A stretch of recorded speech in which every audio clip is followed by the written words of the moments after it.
नमस्कार. प्रथमतः मी आपल्या चरणी त्रिवार मुजरा आणि साष्टांग दंडवत घालते आणि मी बीडवरून आलेली आहे. मी एक डायलिसिस पेशंट आहे. माझ्या दोन्ही किडन्या गेलेल्या आहेत आणि मी बसू शकत नाही. तर मला अगोदर शंका होती की मी बसेल की नाही खाली, की मला बसताच येत नाही खाली.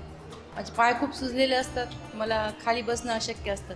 पण जेव्हा ही प्रार्थना सुरू झाली तेव्हा मला शंका होती की मी बसेल की नाही.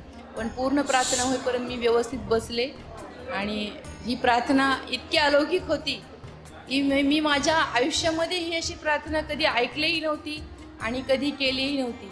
पूर्ण शरीरासाठी ही प्रार्थना तुम्ही आम्हाला जी करून घेतली आमच्याकडून, ती मला खूप आवडली आणि त्याबद्दल मी तुमचे धन्यवाद मानते की कमीत कमी मी आज पहिल्यांदा एवढी मोठी प्रार्थना म्हणलीसुद्धा आणि बसलेसुद्धा.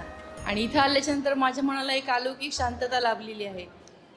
त्याबद्दल मी दत्तधाम सरकारचे खूप खूप आभार मानते.